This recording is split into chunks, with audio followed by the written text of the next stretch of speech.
बिस्मिल्लाहिर्रहमानिर्रहीम। अस्सलाम वालेकुम। पाकिस्तान टुडे के साथ मैं हूं मंसूर आजम काजी। नाज़रीन, सुप्रीम कोर्ट ऑफ पाकिस्तान ने नेशनल असेंबली के स्पीकर को डायरेक्शन दी थी कि कल बरोज़ हफ्ता 9 अप्रैल काउंटडाउन कराएंगे वो वोट ऑफ नो कॉन्फिडेंस के अंदर, और उसके लिए जो टाइम मुख्तस किया गया था वो सुबह 10:30 बजे था। सुबह 10:30 से लेकर रात 10:30 तक पूरा पाकिस्तान बैठा रहा कि वोट ऑफ नो कॉन्फिडेंस हो जाए। तकारीर हुई, लंबी लंबी तकारीर हुई। उसके बाद एंड में सिचुएशन बहुत ही हैजान की सी कैफियत थी पूरे मुल्क के अंदर। एक ऐसे क्रिएट हो गई सिचुएशन जैसे समझ नहीं आ रहा था कि क्या होने जा रहा है।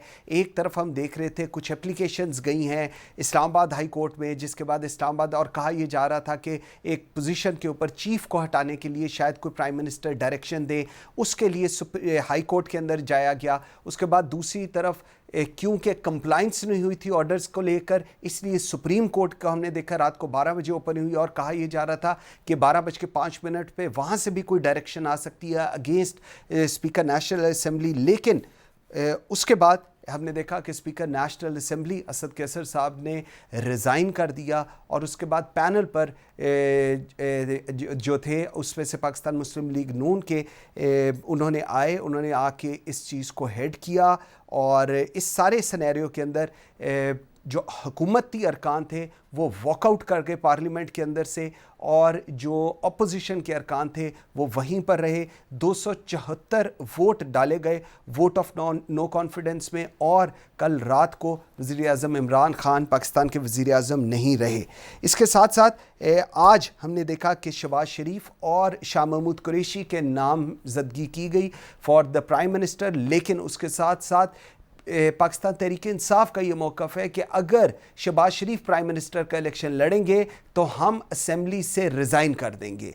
और बीबीसी की मैं उस न्यूज़ को ज़रूर मेंशन करूँगा। एक फ़ेक न्यूज़ बीबीसी ने चलाई जिसमें टारगेट किया गया हमारे जो रियासती इदारे हैं उनको, और एक ऐसी गलत खबर शाया की गई जिसके मेरे ख्याल में पूरे पाकिस्तान ने जिसको कंडेम किया। लेकिन अनफॉर्चुनेटली बहुत सारे ऐसे माइंडसेट है जिन्होंने उस चीज़ को बहुत एग्रीवेट भी किया। सिलेक्टेड और इम्पोर्टेड की इस वक्त वॉर शुरू हुई है पाकिस्तान के अंदर। कल लीडर ऑफ द हाउस का इलेक्शन होना है। सो इस तमाम तर सूरत हाल पर बात करेंगे अपने आज के प्रोग्राम में। आई एम वेरी ग्रेटफुल, मुझे ज्वाइन किया है लेफ्टिनेंट जनरल गुलाम साहब ने। मेरे साथ हैं सलमान आबिद, सीनियर तजियाकार हैं। मेरे साथ हैं लीना शिगरी, एंकर पर्सन है, तजियाकार हैं। थैंक यू वेरी मच जी, आप सबका बहुत शुक्रिया। जल साहब, sir let me start with you. Sir मैं माइंड ना कीजिएगा सर, ये जमहूरियत नहीं है, ये जो कुछ हम देख रहे हैं दिस इज़ नॉट डेमोक्रेसी। और उसके बाद जो कल रात को होता रहा, और उसके बाद जिस तरह ये बीबीसी की एक न्यूज़ थी, सर इसको आप कैसे इनिशियली इस पे कमेंट करेंगे जी? देखिए, बदकिस्मती ये है कि जिस आइन की सरबुलंदी के लिए सारा ये झगड़ा, सो कॉल्ड आइन की सरबुलंदी के लिए झगड़ा चल रहा था, ये आइन आपकी ओलिगार्की के हाथों यरगबाल बन गया हुआ है। और इस वक्त जितनी पामाली आइन की हुई है इन दिनों में, वो मेरा नहीं ख्याल कि हमारी तारीख में शायद से पहले हुई हो। हम मिलिट्री डिक्टेटर्स को, जो टेक ओवर वगैरह को तो हम बात करते रहते हैं, लेकिन आइन के नाम पर जो पामाली हुई है, मेरा नहीं ख्याल कि शायद कहीं और देखने में मिलेगी। हमने बहुत कुछ देखा। ये सारा कुछ मेरा ख्याल है हमारी सोसाइटी का जो भी अच्छाइयाँ थी या बुराइयाँ थी वो सारी दुनिया के सामने खोल कर रख गया ये सारा जो हंगामा हुआ है इसमें। और नतीजा क्या है आज हम पहले से ज़्यादा मुनक़सिम भी हैं, पहले से ज़्यादा अनस्टेबल भी हैं। और जो आने वाले दिनों में जो कुछ मुझे नज़र आ रहा है, अल्लाह ना करे ऐसा हो, लेकिन मुझे जो नज़र आ रहा है वो ये है कि पाकिस्तान की जो एक सियासत में एक हिजान है, ये बढ़ेगा इससे। जमहूरियत किस चीज का नाम है? जमहूरियत में राय का एहतराम, जमहूरियत में अवाम की बेहतरी, और आइन का जो सबसे बड़ा मुकद्दस फरीजा ये है कि अवाम को अपनी हुकूमतों से, उनसे बचा के रखें। हुआ क्या है आप देख लीजिए जो कुछ हुआ है मेरे सामने। इतना जो इन्फ्लुएंस चला है, इतना जो पैसा अगर ना भी चला हो, जिस तरीके से इंड्यूसमेंट्स दे के लोगों को एक दूसरे के साथ तोड़ा गया है, रखा गया है, क्या ये जमहूरियत है? तो इससे तो अल्लाह ताला बचा के रखे पाकिस्तान को। कोलिशन गवर्नमेंट्स में मसाइल चलते हैं, कोलिशन पार्टनर्स आते हैं जाते हैं, लेकिन किसी असूल की बना पर जाते हैं। हैरान कुन यह है कि जो ही MQM जो आखिर लम्हे तक वजारतों से भी चिमटी रही, हुकूमत के साथ भी बैठी रही, तमाम जो मराहत थी वो हासिल करती रही, और जो ही इनको लगा कि ये हुकूमत गिर रही है। और कल मैं देख रहा था जिस किस्म के रिमार्क्स जो MQM के कायदीन की तरफ से आ रहे थे, वो मेरे लिए शॉकिंग थे।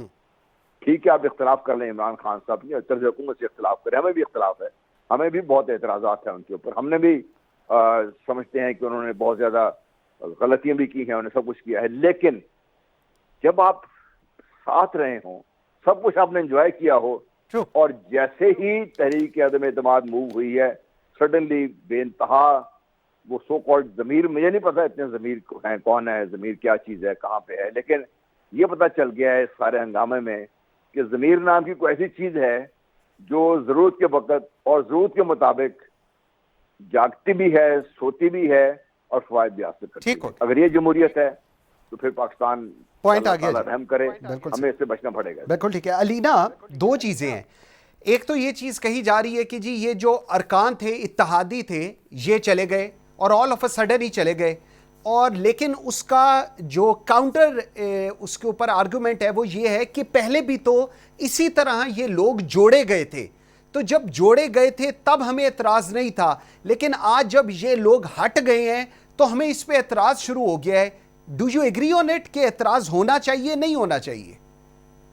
देखिए, कल का जो सिनेरियो पूरा देखा गया, मुझे तो वो मौकरी, पूरे निज़ाम की एक मौकरी, एक तमाशा, एक मजाक बनाया गया है। ये जो पूरा एक हमने एक एक्सरसाइज देखी है, ऑपोजिशन का एक आईनी ये हक है कि जी नो कॉन्फिडेंस मोशन जो है वो मूव किया जाए against the prime minister, but ये जिस तरह से किया गया, आई एग्री जनरल साहब जो बात कर रहे हैं कि जी हॉर्स ट्रेडिंग जितनी उरूज पे नजर आई, जिस तरह से ल्योर किया गया, आप अग्री ये एक्सेप्ट नहीं कर रहे, लेकिन आपने कुछ ना कुछ किसी ना किसी बेसिस पे तो जो है इनको अट्रैक्ट किया है, किसी ना किसी टिकट का वादा करके जो है उनको अपनी तरफ माइल किया है। वो डिसिडेंट्स जो है वो नजर नहीं आए कल के वोटिंग के दौरान, लेकिन इत्तेहादियों के उससे उन्होंने अपना नंबर पूरा कर दिया। बट नजर क्या आया, मुझे याद है जो ये बात कोट किया जाता है मोहतरमा बेनजीर भुट्टो के खिलाफ जब नो कॉन्फिडेंस मोशन लाई गई थी, उन्होंने जब प्रेस टॉक की थी तो उसमें उन्होंने यही बात की कि जी हमें अपनी कमजोरियों को रिफ्लेक्ट करना चाहिए, ऑल्दो कि वो नो कॉन्फिडेंस मोशन जो है वो बुरी तरह से फेल हुई थी,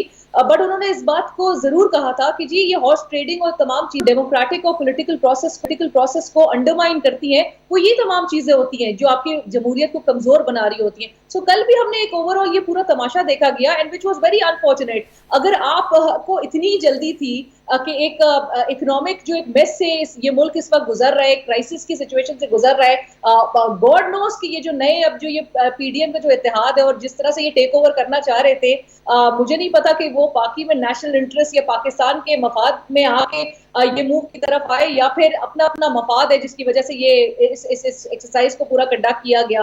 although that is yet to see, लेकिन 20 दिन में ये बात का खदशात जरूर मंसूर जाहिर किए जा रहे हैं कि इकोनॉमिक क्राइसिस जो है वो मजीद एग्रीवेट होगा, और ऐसे हालात में आप आके मुल्क संभालना चाह रहे हैं। वो बेहतर था कि अगर आप ये बात कहते थे ना कि जी इनको गिरने का मौका जो है वो ये खुद गिरेंगे। जरदारी साहब ने भी कल कहा कि जी हमारी तो पॉलिटिकल यूनिवर्सिटी, हम इनको खुद हमारे शागिर्द उधर बैठे हैं और हम तो इनको गिरने, ये खुद गिरेंगे, हमने इनको गिरने दिया है। तो कहने का मकसद है कि बेहतर था कि अगर इनको खुद गिरने दिया जाता, मुद्दत पूरी करते आइडियली, और ताकि अगले इलेक्शन तक में तमाम जमातें जो है वो अपने अपने तौर पे प्रिपेयर्ड होती, बजाय इसके कि एक सिनेरियो अब ऐसा देखा जाए जिसमें आप एक इकोनॉमिक क्राइसिस से फाइट कर रहे हो, निकल उस दलदल से ना पाए, और अवाम के पास फिर आप क्या मुंह लेके जाएंगे। ठीक हो गया सलमान साहब, बड़ी इंटरेस्टिंग सिचुएशन थी। बीफ डे था कल का दिन, क्योंकि जिस तरह ये सब कुछ चल रहा था, मेरे ख्याल में तमाम पाकिस्तान एक बड़ी हैजान की कैफियत में था। मैंने पहले भी बात की,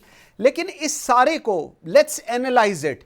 इसमें अपोजिशन का कितना किरदार है, इसमें इमरान खान साहब का कितना किरदार है, इसमें इमरान खान साहब के उन हवारियों और एडवाइज़र्स का कितना किरदार है जिन्होंने इमरान खान साहब को गलत एडवाइजेस दी और वो इस टेंजेंट पर ले आए जिस टेंजेंट पे कल हमने हालात देखे। क्या आपका क्या एनालिसिस है इस पे? देखिए मंसूर काजी, जो बात आपने की है या अलीना कर रही है या जनरल गुलाम मुस्तफ़ा साहब ने उठाई है, आप इससे इत्तफाक करेंगे कि पाकिस्तान में इस वक्त कोई सियासत और जमहूरियत और कानून की हुक्मरानी का मसला नहीं है। ये एक ताकत की लड़ाई है और इस ताकत की लड़ाई में हर चीज जायज और नाजायज जो है वो दुरुस्त होती है।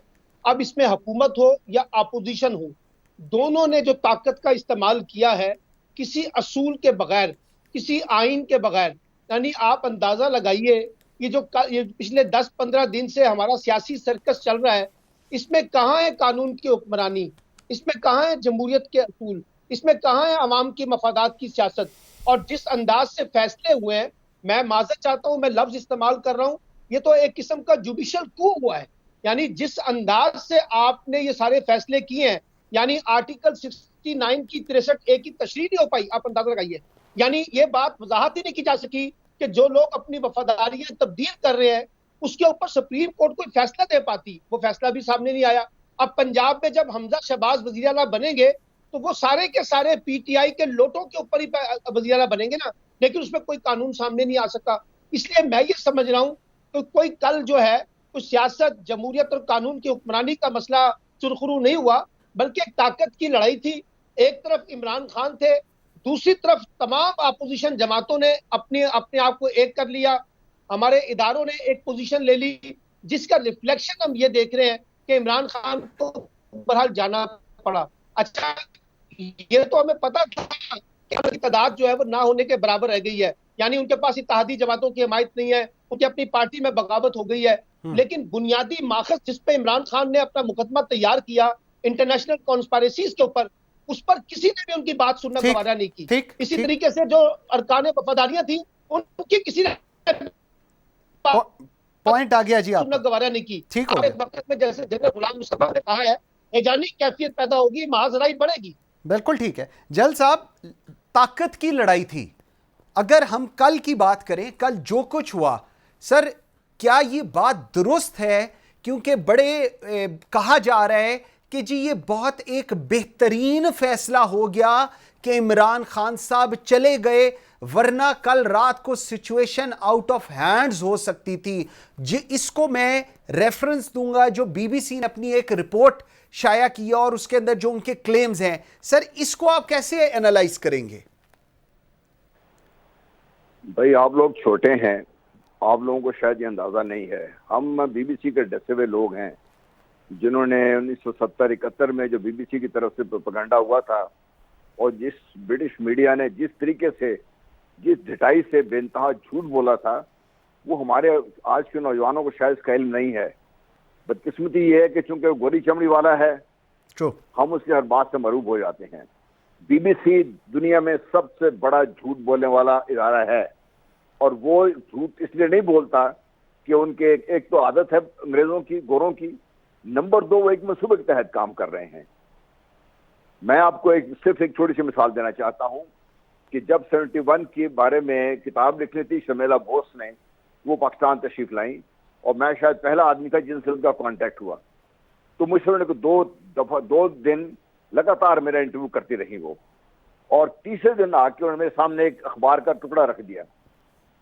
अच्छा, अखबार जो था वो शायद ब्रिटिश के गार्डियन था या कोई इतना ही बड़ा जो जिसको हम समझते हैं कि बहुत बड़ा मोतबर अखबार है बरतानी का, वो था। उसके सफा अव्वल पे एक तस्वीर छपी हुई थी, जिस तस्वीर में कुछ मैयतें नीचे थी और उसके ऊपर कोई फौजी हथियार लेके खड़े हुए थे। कैप्शन ये थी कि Pakistani soldiers standing over the dead bodies of Bengalis who have been butchered by these soldiers. जब मैंने गौर से तस्वीर दी, उसने मुझे, उस खातून ने कहा गौर से तस्वीर देखिए इसको, आप ये तस्वीर पहचानते हैं, जगह पहचानते हैं? मैंने कहा मैं जगह पहचानता हूँ, वो उस जगह की थी जहां पे मैं खुद मुतय्यन रहा हूँ। वहां पे जो नीचे मैयतें पड़ी हुई थी वो शलवार कमीज में थी, जो वो पठान दोस्त थे हमारे जो पार्टीशन से, जो पाकिस्तान बनने से पहले बांग्लादेश में जाके आबाद हुए थे, उनको मार के जो ऊपर खड़े हुए थे, ये वो ईस्ट पाकिस्तानी या बंगाली सोल्जर्स थे जो मुक्ति बानी का लिबास नाम खड़े हुए थे। वो तस्वीर पूरी दुनिया में निकली और पाकिस्तान की आर्मी की, पाकिस्तान की बदनामी में इस्तेमाल हुई। ये है उस बरतानवी साम्राज्य का एक तरीकाकार। और जब इमरान खान साहब कहते हैं कि मैं इस साम्राज्य से आपको, इस साम्राज्य से आपको छुड़ाना चाहता हूं, मैं उस नुक्ता नजर से देख रहा हूं इस सारे को।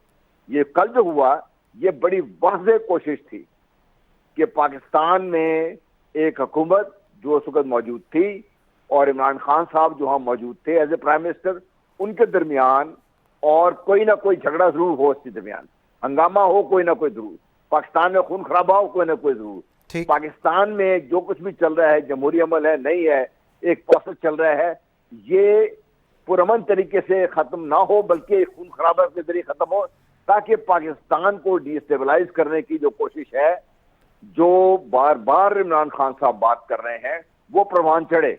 बिल्कुल ये उसमें एक बहुत बड़ा हिस्सा है उसका। ये बिल्कुल ठीक है।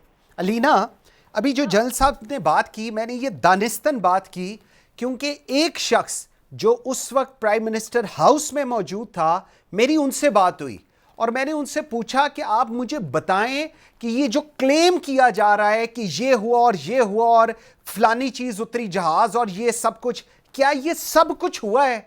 और उन्होंने मुझे हल्फन कहा कि ये सारी एक फैब्रिकेटेड न्यूज़ है जिसको अनफॉर्चुनेटली मीडिया में बहुत सारे इंपॉर्टेंट हाउसेस जो हैं इवन उन्होंने भी पिक किया।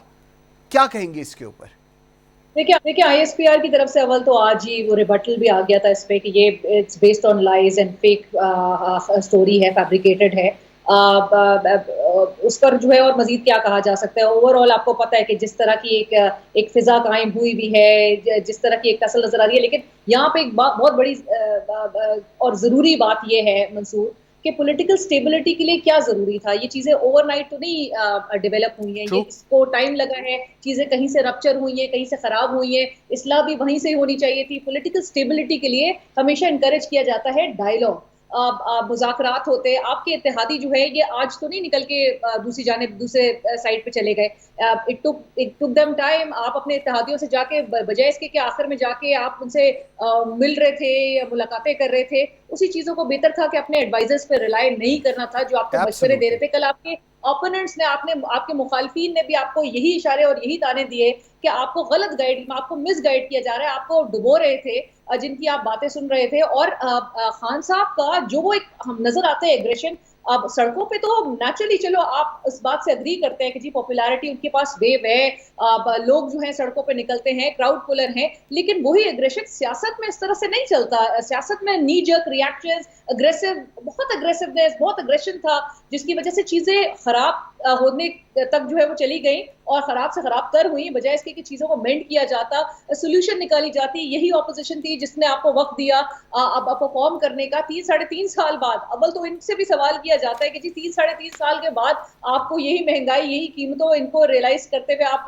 सड़कों का रुख कर रहे थे और इस गवर्नमेंट को जो है वो टॉपल करने की तरफ जो है आप जा रहे थे। आप पहले क्यों नहीं निकले? लेकिन 3-3.5 साल का अरसा किसी भी हुकूमत के लिए इवन डिलीवर करने के लिहाज से बहुत होता है मंसूर। मेरे ख्याल से अगर खान साहब की नीयत में नहीं शक किया जाता, इंटेंशन थी, लेकिन कैपेसिटी की कमी थी, जिसकी वजह से आप अभी ऑन ग्राउंड भी देखें तो जी वो वादे भी जो है वो खोखले ही नजर आए।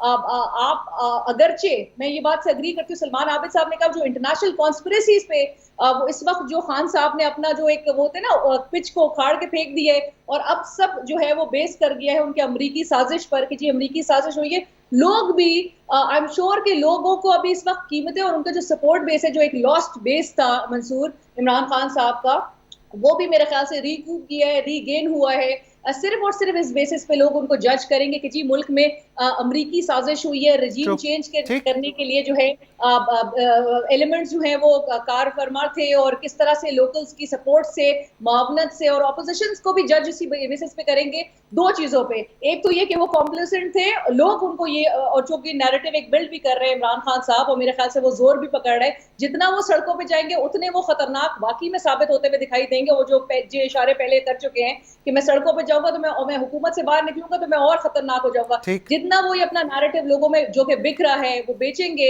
ऑपोजिशन उतना ही मेरे ख्याल से डिस्क्रेडिट किया जाएगा। अब जो नई हुकूमत जो बनाने जा रहे हैं और परसों से, और उनको जज परसों के बाद से इस बात पे जज किया जाएगा लोगों की जानिब से कि ये अमरीकी साजिश का हिस्सा थे, और दूसरा ये इकोनॉमिक क्राइसिस में ये कीमतों के हवाले से क्या कर रहे हैं। तो इनके ऊपर मलबा बहुत ज्यादा है शहबाज शरीफ साहब और ये पूरी पार्टी। और इसमें मंसूर एक और भी चीज है बहुत इंपॉर्टेंट, वो ये है कि पीपल्स पार्टी बड़ी स्मार्ट निकली, बड़ा स्मार्ट प्ले किया जरदारी साहब ने। और वो जिस तरह से कहते हैं कि जी पॉलिटिकल यूनिवर्सिटी हमारी शागिर्द उधर बैठे हुए थे, तो पीपल्स पार्टी इस वक्त नहीं नजर आ रही कि पॉइंट आ गया जी, किसी ठीक हो गया, बहुत आगे जा रही हो और बहुत खेलना चाह रही हो। वो चाह रही है कि शहबाज शरीफ साहब और नून लीग जो है वो इस फ्रंट एंड पे रहे। ठीक ठीक। और हाँ, सलमान साहब, 2-3 चीजें इमरान खान को लेकर। एक, वो इमरान खान जो सड़कों पर था, जो कंटेनर पर था, जिसने पाकिस्तान को एक विजन दिया कि मैं नया पाकिस्तान बनाऊंगा। एक, इमरान खान की डिसीजन मेकिंग जो अनफॉर्चुनेटली इमरान खान के एडवाइजर्स, इमरान खान की choice of people, placement of people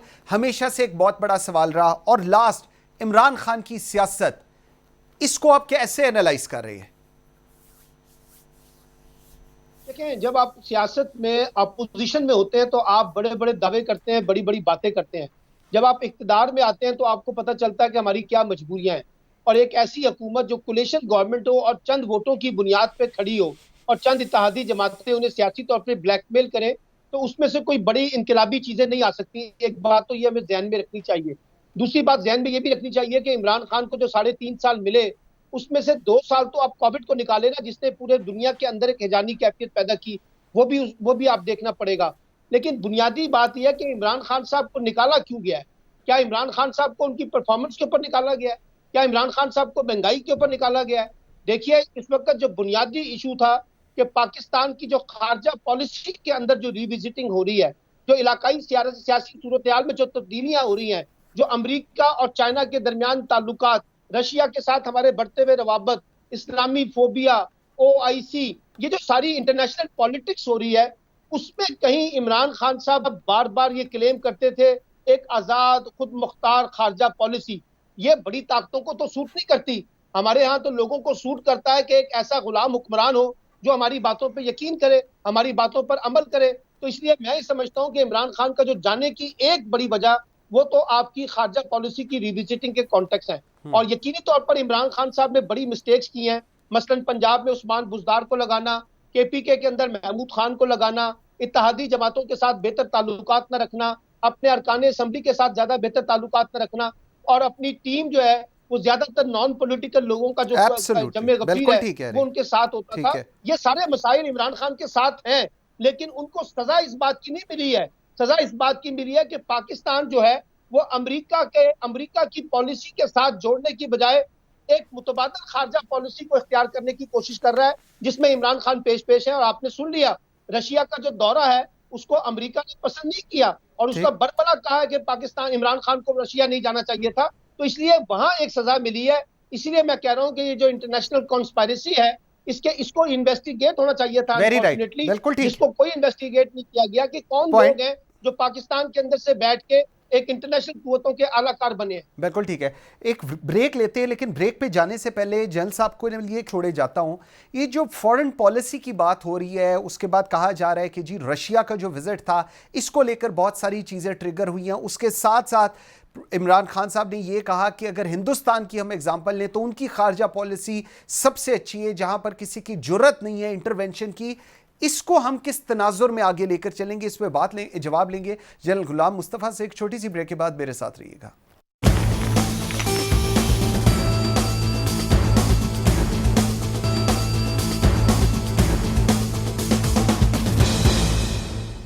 welcome back after the break. जी जल साहब, सर खारजा पॉलिसी पाकिस्तान की आज तक डिक्टेशन लेते रहे हैं हम लोग, डिक्टेट होते रहे हैं। पहले हमें डू मोर कहा जाता था, फिर कहा गया हम लोग खुश नहीं हैं, फिर कहा गया कि माफ कर देंगे। उसके बाद आगे अब क्या होगा? आज 2022 है। आज बकौल, अगर let me take what Imran Khan is saying, आज रजीम चेंज हो गया है, कल एक नया रजीम आ जाएगा। सर अब क्या होगा? अब डिक्टेशन आएगी वाशिंगटन से हमें और हम लोग उसको मनो-अन तस्लीम करेंगे? Is that's how it's going to be? देखिए, ये सारा कुछ जो बात हो रही है ना, इसकी एक हिस्ट्री है। ये चीजें अचानक नहीं हो गई कि ये हम देख रहे हैं कि शायद 7 मार्च को लेटर आ गया सब। इसके पीछे एक तारीख है। थोड़ा सा पीछे चले जाएं, अफगानिस्तान को आप ले लीजिए।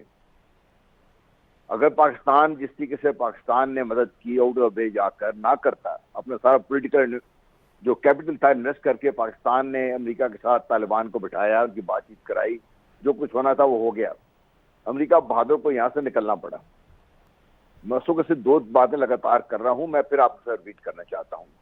अमेरिका, अफगानिस्तान और पाकिस्तान जो जोग्राफियाई खिता है इसको कभी स्टेबल नहीं होने देगा, उसकी वजूहत है उसकी।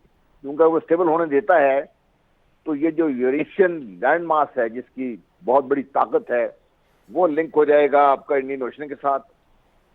वो जब लिंकेज होते हैं इधर से चाइना इंडियन ओशन में पहुंच जाएगा थ्रू ग्वादर, तो आप ये देखिएगा कि यहाँ पे ये जो मगरबी साम्राज्य ताकत है वो इस इलाके से निकलना शुरू हो जाएगी। दुनिया का जो मालियाती कैपिटल है वो मगरब से निकलकर या न्यूयॉर्क से निकलकर किसी और जगह पहुंच जाएगा। ये वो डर है या खौफ है जिसके खिलाफ वो लड़ रहे हैं इससे, और इसमें पाकिस्तान का रोल पिवटल है। और पाकिस्तान में इस किस्म की हुकूमत जो अमेरिका को अपनी मर्जी के मुताबिक यहाँ पे चलने दे वही उनको पसंद आएगी। अब जो आई नई जो हमारा सिस्टम आके बैठ गया यहाँ बैठ गया है, इनको तो आपने पहले कह दिया कि भाई beggars are not chooser. Beggars को हमें बेगर्स बनाया किसने भाई, ये तो देख लें आप लोग। हमको जो कर्जों के आज इतना बड़ा बोझ सवार है और वो जो दिन ब दिन बढ़ता जा रहा है वो हमने आया कैसे हमारे सर के ऊपर, इसकी तारीख तो हम देख लें। इसके जिम्मेदार कौन है हम सारे लोग, वो तो आप देख लीजिए सारे इसमें। आप उठा के देख लिए पाकिस्तान की तारीख में 3 संगे मील है जब पाकिस्तान की इकोनॉमी को डिस्ट्रॉय करने में। नंबर 1, जब नेशनलाइजेशन हुई, पाकिस्तान उस वक्त एक इंडस्ट्रियल पावर के तौर पर उभर रहा था। नेशनलाइजेशन ने उसका बड़ा गदर करके रख दिया। उसके बाद से आज तक पाकिस्तान लिमिटेड इंडस्ट्री के अलावा कुछ कर नहीं सका। नंबर 2, 90s में जब आईपीपीज को लेके आए हम, आईपीपीज का ऐसा तौक हमारे गले पड़ा हुआ है कि आज भी हम उनको वो कीमत देने पर मजबूर हैं जो सुबह चल रही थी। आपका ये जो पावर सेक्टर है, ये जो आपकी पर यूनिट कॉस्ट इतनी बढ़ी हुई है, क्यों बढ़ी हुई है इसकी वजह से इसकी। ठीक, नंबर 2 ये है।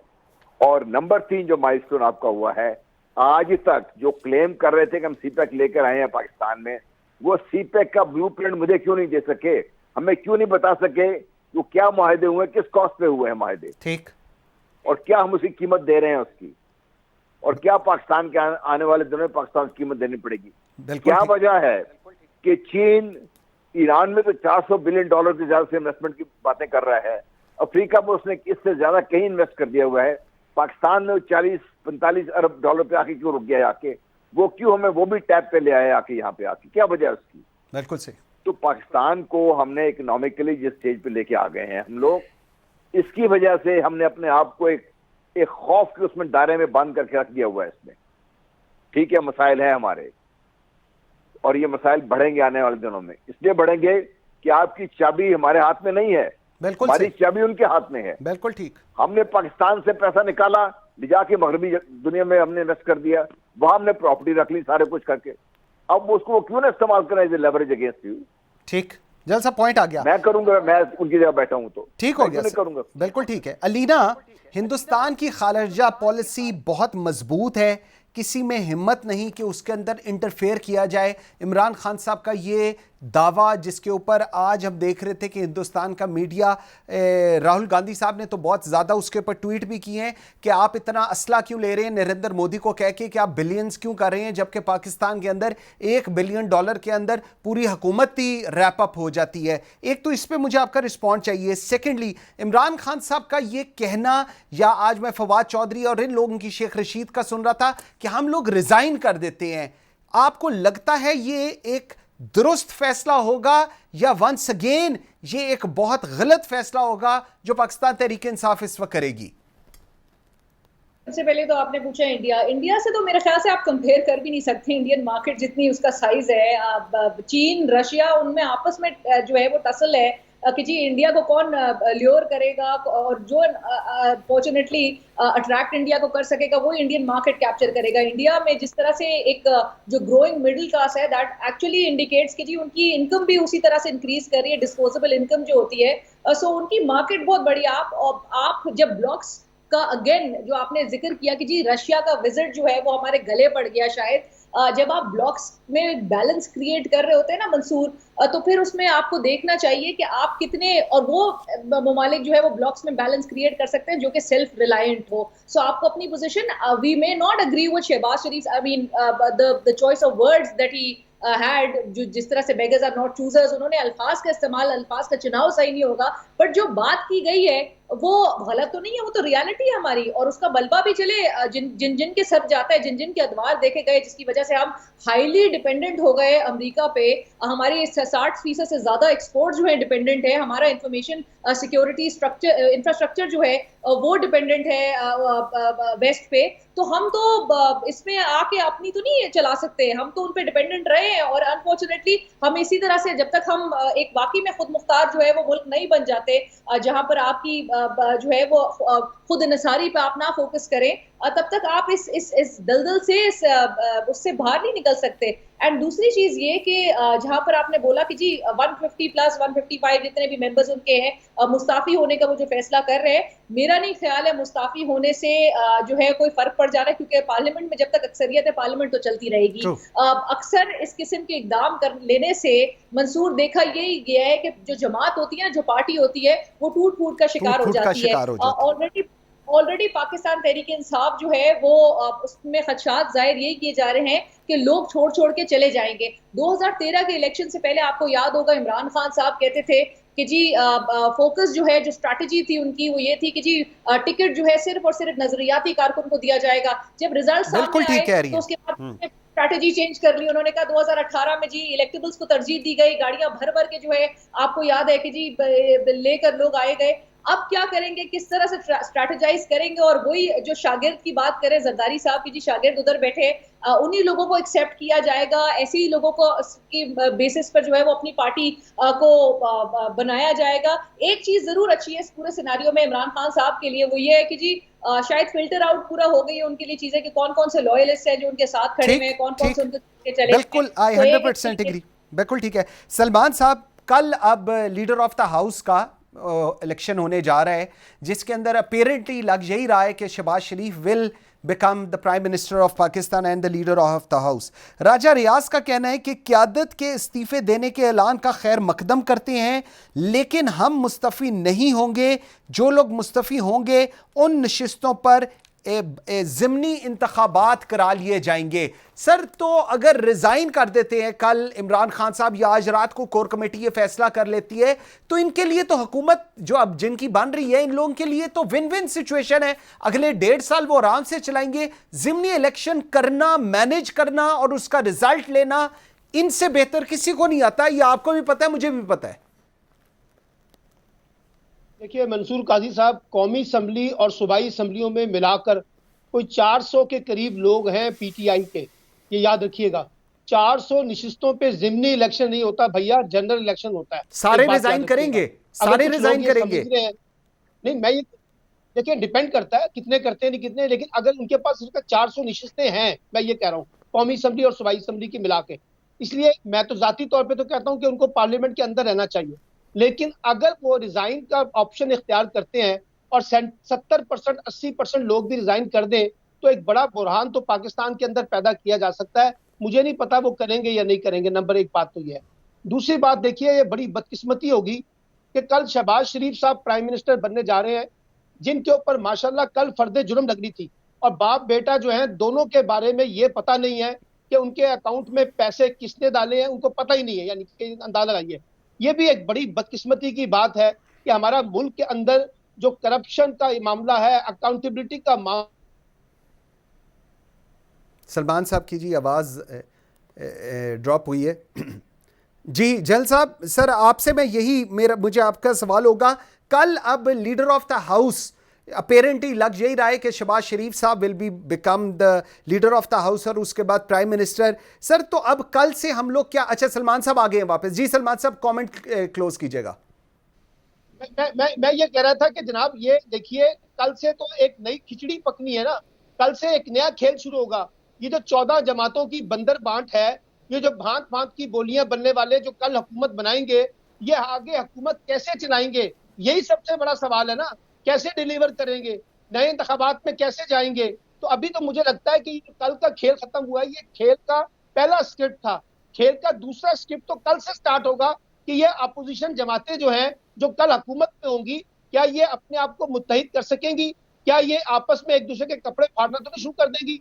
आगे जाके देखिएगा हुकूमत चलाना इनके लिए भी उतना ही मुश्किल हो जाएगा। और दूसरी तरफ पार्लियामेंट से बाहर इमरान खान साहब जो है वो घर जाके नहीं बैठ जाएंगे, वो भी एक भरपूर तरीके से तहरीक चलाएंगे। तो मुझे तो ज्यादा हिजानी कैफियत, ज्यादा महाजराई, ज्यादा टकराव की सियासत नजर आ रही है हुकूमत और अपोजिशन के दरमियान आने वाले चंद महीनों के अंदर। ठीक, जल साहब सर, योर लास्ट कमेंट क्या कहेंगे? कल अब जो होने जा रहे हैं इसके बाद we should expect a good of Pakistan, a bad of Pakistan, या हम सियासत देखेंगे सड़कों के ऊपर?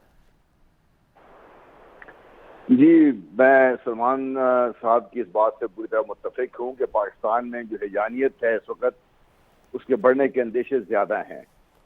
पाकिस्तान की सियासत को स्टेबल होने में बहुत टाइम लगेगा, क्योंकि हमारे सियासतदान 80 की दहाई से बाहर निकल नहीं सके अभी तक। और नंबर 2, ये शायद पाकिस्तान के लिए या दुनिया में पहला मौका होगा कि जिस दिन एक शख्स की इंडाइटमेंट होनी थी इतने बड़ी मनी लॉन्ड्रिंग केस में, और जिसके बारे में कहा जा रहा था कि ओपन शर्ट केस है, डॉक्यूमेंटेड सारा प्रूफ ऐसा कुछ है, वो कल पाकिस्तान के वज़ीर आज़म बनेंगे। तो अब क्या होगा? क्या ये केस चल सकेंगे? क्या इनको मंतकी निजात तक पहुंचा सकेंगे? जो कल शहबाज शरीफ साहब फरमा रहे थे कि कानून रास्ता बनाएगा, वो इनका अपना कानून होगा कि ये स्टेट ऑफ पाकिस्तान का कानून होगा? बिल्कुल सही। बहरहाल जनरल वाली बात है। ठीक हो गया sir. Sir thank you very much. Lieutenant general Ghulam Mustafa साहब, अलीना शिकरी, सलमान आबिद साहब, थैंक यू वेरी मच, आप सबका बहुत शुक्रिया। आज कैपिटल टीवी को बने 9 साल हो गए हैं, आज कैपिटल टीवी की बर्थडे है। हम सारे कैपिटल टीवी के प्लेटफॉर्म से, मैं इस प्लेटफॉर्म को इस्तेमाल करते हुए आप सबका बहुत शुक्रगुजार हूँ। आप सब ने हमें बहुत सराहा, हमारी बड़ी सपोर्ट की। हम लोगों ने जितने इश्यूज़ को हाईलाइट किया, उसको एक्नॉलेज किया, उसको ओनरशिप दी, और इस तमाम तर कैपिटल का जो मेन फोकस रहा है वो सिर्फ एक रहा है कि जमहूरियत की जीत हो, कौम, मुल्क, सल्तनत की जीत हो। हम लोगों ने कोशिश की है कि हम हमेशा से बाई पार्टिजन रहें, किसी तरफ हमारी इंक्लिनेशन ना हो, लेकिन हाँ, एक इंक्लिनेशन हमारी थी, है और रहेगी, और वो सिर्फ और सिर्फ पाकिस्तान है। Thank you very much for watching Pakistan today. मुझे मंसूर आजम काजी को इजाज़त दीजिए। अल्लाह हाफ़िज़।